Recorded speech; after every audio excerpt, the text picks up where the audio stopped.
أعوذ بالله من الشيطان الرجيم. بسم الله الرحمن الرحيم.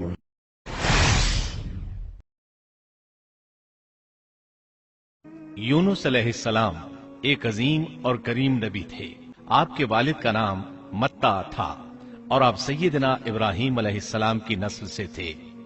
آپ کا ایک نام ذوالنون بھی ہے، یعنی مچھلی والے۔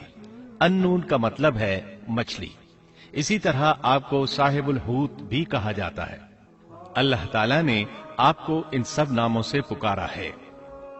آپ کو ایک عظیم بستی کی طرف مبعوث کیا گیا۔ اس بستی کا نام نینوا تھا۔ یہ عراق کے شمال میں واقع تھی۔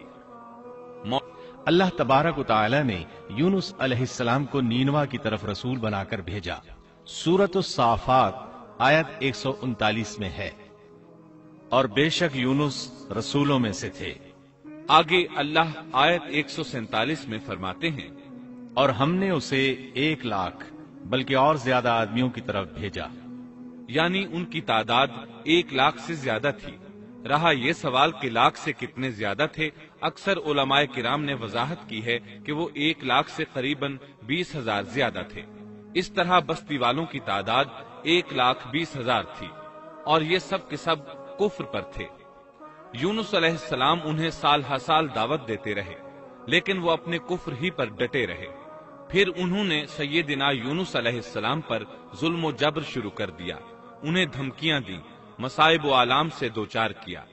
آخر آپ نے اپنی قوم کو اللہ کے عذاب سے آگاہ کرتے ہوئے اعلان فرما دیا کہ فلاں دن تم پر عذاب آ جائے گا۔ پھر خود غصے کی حالت میں اس بستی سے نکل گئے، جبکہ اللہ تعالیٰ نے انہیں متعین دن کی مہلت دینے کی اجازت تو دی تھی، لیکن اس بستی سے نکل جانے کا حکم نہیں دیا تھا۔ جب آپ نے انہیں یہ مہلت سنائی تو خود غصے کی حالت میں بستی سے نکل گئے۔ سورہ انبیاء آیت 87 میں اللہ تعالیٰ فرماتے ہیں، مچھلی والے کو یاد کرو جبکہ وہ غصے سے چل دیا اور خیال کیا کہ ہم اسے نہ پکڑ سکیں گے۔ اللہ تعالیٰ سورۃ الانبیاء آیت 87 میں فرماتے ہیں، اس نے خیال کیا کہ ہم اسے پکڑ نہیں سکیں گے۔ مطلب یہ کہ ہم انہیں کوئی سزا نہیں کریں گے اور ان پر کسی طرح کی تنگی نہیں کریں گے، اور وہ سمندر کی طرف چل دیے۔ یونس علیہ السلام کو کچھ معلوم نہیں تھا کہ ان کی قوم کے ساتھ کیا ہوا۔ آپ تو غصے کی حالت میں بستی سے نکل کر سمندر کی طرف چلے آئے تھے۔ آپ ایک کشتی کی طرف آئے، اس میں سواریاں اور ساز و سامان لدا ہوا تھا۔ اللہ تعالیٰ سورۃ الصافات آیت 140 میں فرماتے ہیں، جب وہ بھاگ کر بھری کشتی پر پہنچے، کشتی روانہ ہوئی، موجیں اٹھیں، سمندر میں طغیانی آئی، یوں لگتا تھا کہ بس ابھی غرق ہوئے۔ کہنے لگے، بوجھ ہلکا کرو، اپنا ساز و سامان سمندر میں پھینک دو۔ چنانچہ انہوں نے اپنا اپنا ساز و سامان سمندر میں پھینک دیا۔ اس طرح کشتی کچھ ہلکی ہو گئی، لیکن ضرورت کے مطابق ہلکی نہ ہو سکی۔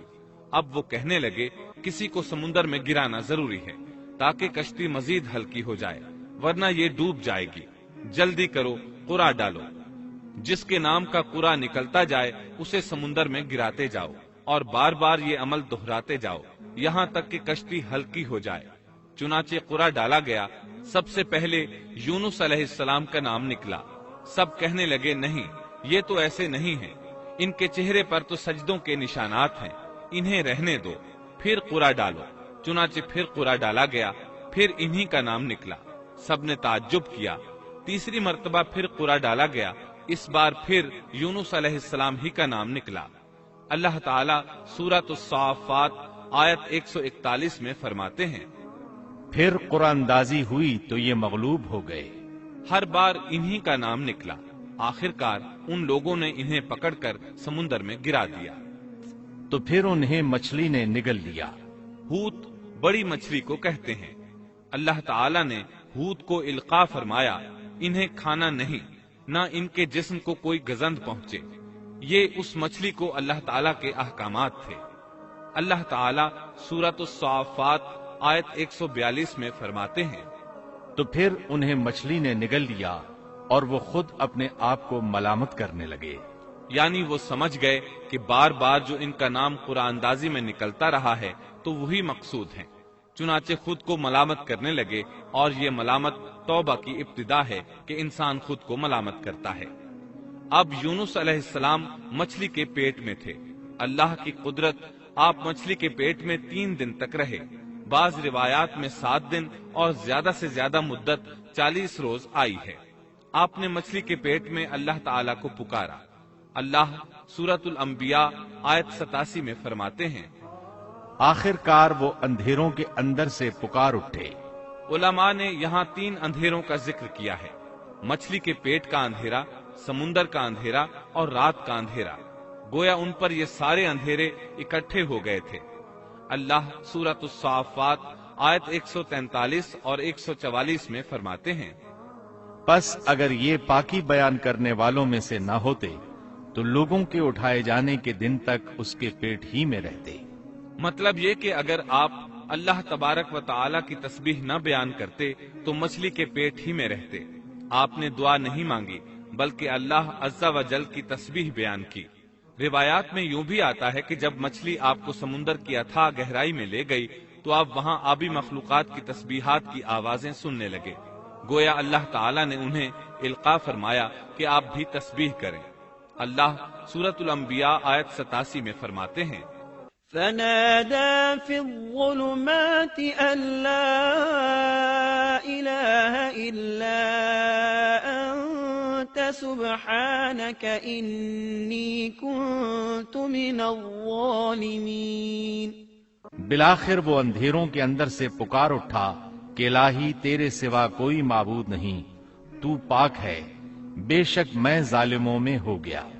چنانچہ یونس علیہ السلام نے اس تسبیح کے الفاظ کو یوں ادا فرمایا، لا إله إلا أنت سبحانك إني كنت من الظالمين۔ امام احمد، امام ترمذی، امام نسائی اور دیگر ائمہ رحمہم اللہ نے یہ حدیث نقل کی ہے کہ یونس علیہ السلام کی وہ دعا جو انہوں نے مچھلی کے پیٹ میں مانگی تھی وہ یہی ہے، لا إله إلا أنت سبحانك إني كنت من الظالمين۔ جو بھی مسلمان یہ دعا اپنی کسی حاجت میں مانگے گا اللہ تعالیٰ اس کی دعا ضرور قبول فرمائے گا۔ یہ دعائے مستجاب ہے، مقبول دعاؤں میں سے ہے۔